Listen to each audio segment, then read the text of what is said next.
All right, stop scrolling for a second because something big just happened in silver, and it's not the kind of thing that shows up in a headline ticker until it's already too late.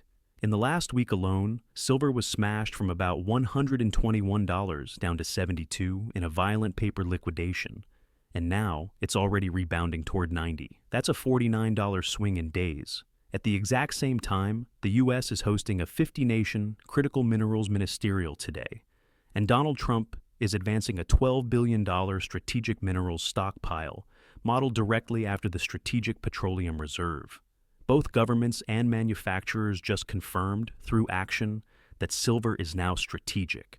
Stay with me, because I'm going to show you why this clash between paper markets and physical demand matters right now, and how you can spot it before the next repricing.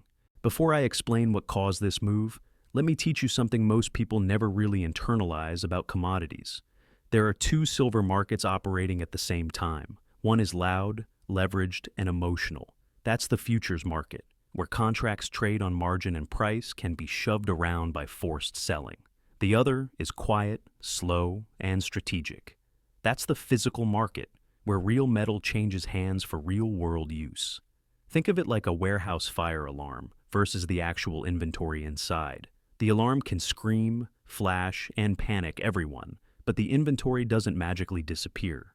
Most people watch the alarm and think that's reality. The people who actually need silver watch the inventory, and right now, governments are staring straight at inventory risk. When you're watching silver, or really any commodity, you've got to understand that paper and physical are two separate games being played on the same board. Paper moves fast. It's reactive. It's driven by leverage and emotion and technical levels that traders mark on charts. Physical moves slow. It's driven by manufacturers who need metal for solar panels, for semiconductors, for defense applications. They don't care if the chart broke support. They care if they can get delivery in 6 weeks. And here's what matters. When paper sells off hard and physical demand stays sticky, that divergence tells you something. It tells you the sell-off was mechanical, not fundamental. It tells you real buyers aren't walking away. They're waiting for the dust to settle so they can buy cheaper. And that setup, that specific divergence, is what I want you to watch for, because it doesn't last long. So, what does that tell us about what's happening right now? It tells us this wasn't a collapse driven by manufacturers deciding they don't need silver anymore. This wasn't solar companies canceling orders or electronics firms switching to alternatives. This was leverage getting flushed. And if you understand that distinction, you're already ahead of most people watching this market. If this is making sense so far, drop a comment below and let me know where you're watching from. I want to know if you're seeing this divergence play out in other markets too, because it's not just silver. This pattern shows up in copper, in lithium, in rare earths. Anywhere you've got paper contracts trading against physical demand, you've got the potential for this exact setup. Now here's what's actually happening, step by step.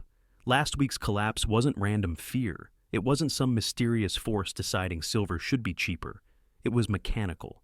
When silver pushed above $120, leverage piled in. Funds were long, stops were tight, and margin requirements mattered more than fundamentals. So, when selling hit, margin calls forced liquidation. That selling fed on itself. Price dropped, stops triggered, more contracts got dumped, and suddenly silver was trading like a falling elevator. Not a strategic metal. That's the primary driver. Let me break down how margin liquidations actually work, because this is important. When you're trading futures, you're not buying the metal. You're buying a contract that gives you exposure to the metal's price movement. And you're doing it with leverage, which means you only put up a fraction of the contract's value. Let's say you controlled $100,000 worth of silver, but you only put up $10,000 in margin. If silver moves against you by 10%, you've lost your entire margin. The exchange doesn't wait for you to decide what to do. They liquidate your position automatically. And when hundreds or thousands of positions get liquidated at the same time, you get cascading selling. Each sale pushes the price lower, which triggers more margin calls, which forces more selling. It's a technical spiral that has nothing to do with whether solar demand is strong or whether electronics manufacturers need metal. It's pure mechanics. And here's the key part. During that sell-off, the price on your screen was screaming lower, but the fundamentals supporting silver demand weren't changing. Defense contractors still need silver for missile guidance systems. Solar manufacturers still need it for photovoltaic cells. Electronics firms still need it for circuit boards. None of that demand disappeared. What disappeared was leveraged speculative positions that couldn't handle the volatility. So, the paper market was pricing in fear and forced liquidation, while the physical market was pricing in sticky industrial demand. Two different realities playing out at the same time. Now, let me show you the secondary confirmation, because this is what validates the whole thesis. Physical premiums didn't collapse. Shanghai kept pricing silver $14 to $15 above Western paper prices. That's huge. If physical demand was actually weakening, those premiums would have compressed. Buyers in China would have said, hey, paper silver is $72. Why would I pay 86 or 87 for the real thing?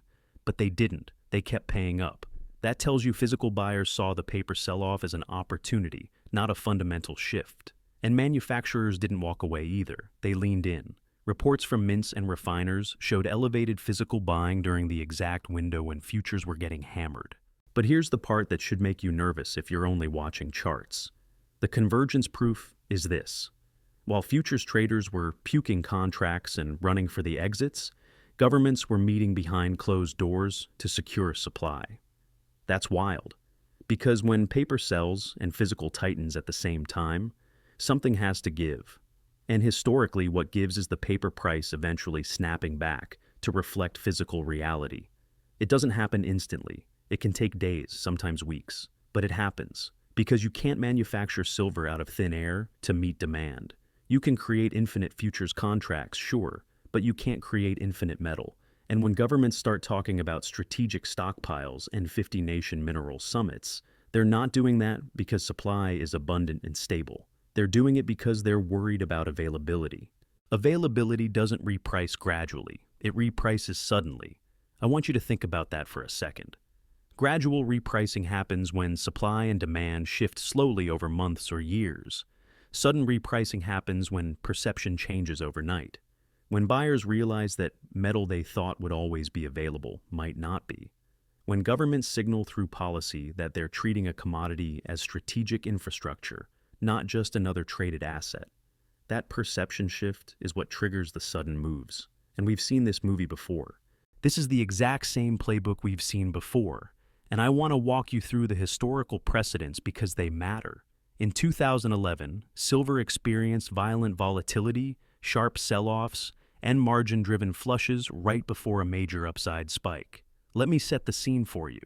Silver had been climbing hard through late 2010 and early 2011. It ran from around $18 in September 2010 to nearly $50 by late April 2011. Massive move.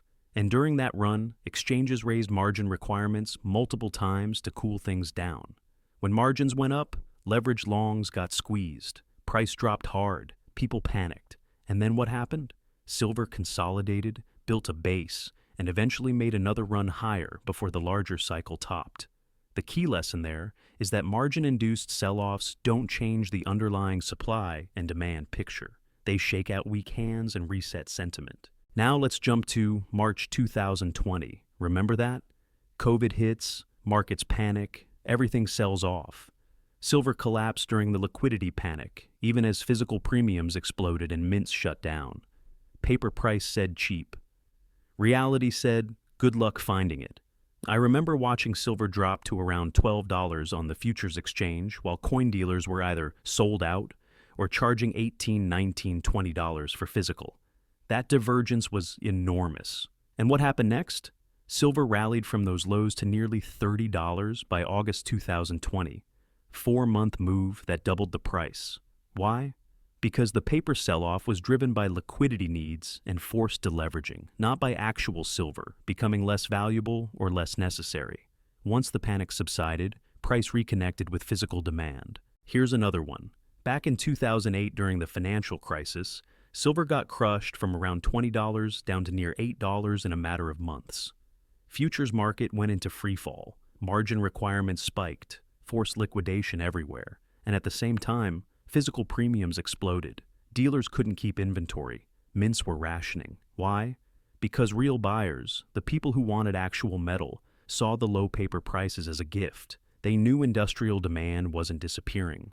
They knew silver was still essential for electronics, photography, medical applications.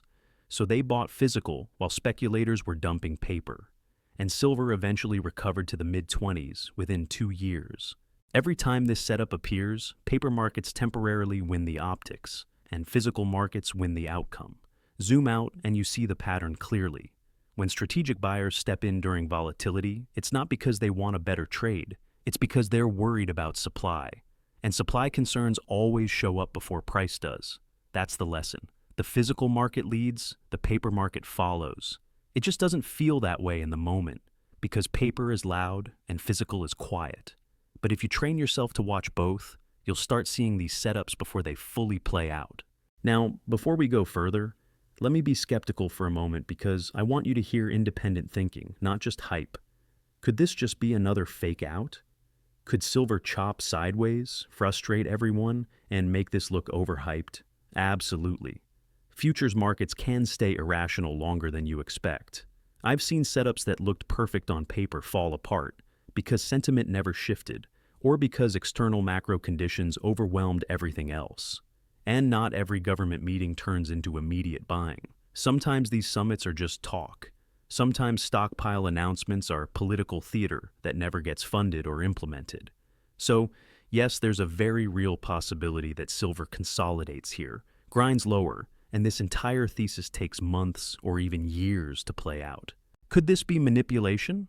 Could big banks or funds be intentionally suppressing price? Maybe. I'm not going to sit here and tell you markets are perfectly efficient and fair, because they're not. There's absolutely evidence of coordination and gamesmanship in commodity markets. But here's the thing, it doesn't actually matter whether you believe in manipulation or not. The mechanics are what matter. Focus on what you can control. You can't control whether some fund is shorting silver into oblivion to protect their positions. But you can watch price behavior, you can watch premiums, you can watch policy signals, you can watch whether physical demand stays sticky or falls apart. Those are observable, verifiable data points that don't require you to prove intent or conspiracy. Here's what I'm saying. Instead of arguing motives, watch outcomes. Governments don't announce stockpiles because prices are stable and supply is abundant. They do it because they're preparing for stress. That's just basic incentive analysis. And whether they're doing it because they genuinely believe there's a supply risk or because they're trying to front-run a crisis they helped create, the result is the same. Demand increases, availability tightens, price eventually responds. So stay focused on the mechanics, not the narratives. There are probably 3 types of people watching this right now, and I want to speak to each of you directly because your situation is different and what you need to hear is different. The first is the trader. You're staring at the chart right now, asking if 88 to 90 holds midweek and whether 95 to 100 breaks into Friday. For you, this is about structure. You're not married to silver as an investment. You're looking for tradable moves, and I respect that. Here's what I'd tell you. Volatility is the signal, not the noise. If you're trading this, your risk management matters more than your thesis. Tight stops, defined risk, clear invalidation levels. If silver breaks back below 80 and holds there, this setup is probably delayed or wrong. But if it holds 88 to 90 and then clears 95 with volume, you've got confirmation that buyers are stepping in above key resistance. That's your trade. Don't overcomplicate it. Don't marry the position. Let price tell you if you're right. The second type is the long-term holder. You don't care about every $5 swing. You're holding physical, or you're in miners, or you're allocated to silver as part of a broader strategy. For you, this isn't about timing the perfect entry. It's about confirmation. And here's what you should focus on. Elevated Shanghai premiums tell you demand is sticky. Government stockpile discussions tell you strategic buyers are positioning. Those are data points that support your thesis. But you also need to be honest with yourself about time frame. If you're holding for years, this week's action is noise. What matters is whether industrial demand continues growing, whether supply stays constrained, whether monetary conditions support hard assets. Don't let short-term volatility shake you out of a long-term position if your thesis is still intact. But also, don't ignore warning signs.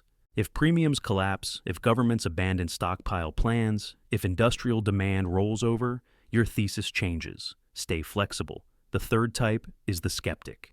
You think silver's always manipulated and nothing ever changes. You've watched silver get hyped a dozen times and each time it disappointed. I get that. And honestly, some of your skepticism is earned. Silver has a long history of false starts and unfulfilled potential. But even for you, the principle still applies. When nations plan stockpiles, availability risk rises, and markets eventually price availability, not narratives. You don't have to believe this time is different. You just have to acknowledge that if it is, you'll want to have recognized the setup. So, watch the data, watch premiums, watch policy, and make your own decision when you see confirmation, not before. Here's the universal principle that applies to all three of you. Don't confuse motion with progress. A lot of things can happen in silver over the next few weeks that feel significant, but don't actually change the setup. Price can spike and fade. Headlines can come and go.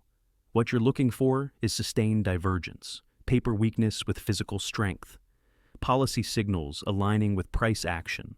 Those are the things that matter. Everything else is just volatility. So, here's what I want you to answer in the comments. Which of these three types are you? Are you trading this, holding long-term, or staying skeptical? Let me know, because I want to understand who's watching and what you're trying to accomplish. Now let me tell you where I stand because I think transparency matters. I'm not chasing spikes, and I'm not ignoring signals. I'm watching three things very closely. First, I'm watching whether silver can hold that 88 to 90 zone without collapsing again.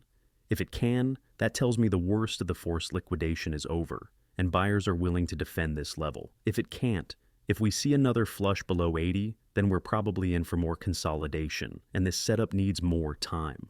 Second, I'm watching whether 95 to 100 breaks with volume. That range is where paper control historically weakens. It's where shorts start getting uncomfortable and where momentum buyers re-engage. If silver clears that zone cleanly, it opens up a run toward 110, 115, maybe higher. But it has to be on volume. Slow grinding moves don't confirm anything. You need conviction from buyers. Third, I'm monitoring whether physical premiums stay elevated, especially in Shanghai. If those premiums compress, it means physical buyers are backing off, and the divergence thesis weakens. If they stay wide or expand, it means real demand is still there, regardless of what futures traders are doing. Based on my analysis, this move wasn't emotional. It was mechanical. The fundamentals aren't breaking, they're validating.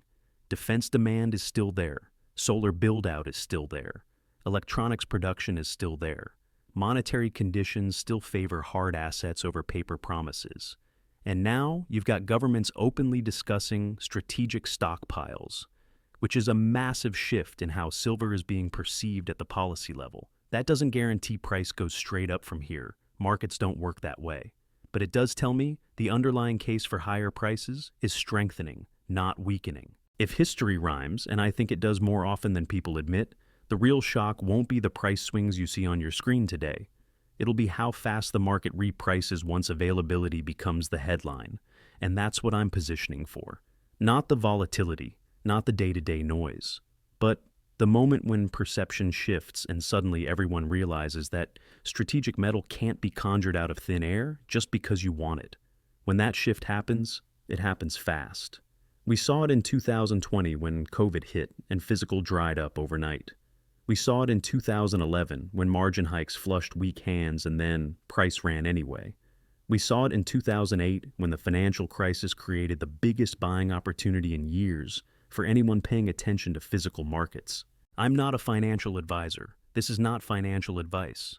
Do your own research. Verify everything I've said here. Don't take my word for it. Go look at the Shanghai premium data yourself. Go read the announcements about the Critical Minerals Ministerial and the strategic stockpile proposals. Go check historical charts from 2008, 2011, and 2020 to see how these patterns played out. I'm showing you how I'm thinking about this and what I'm watching, but your situation is different from mine. Your risk tolerance is different. Your time frame is different.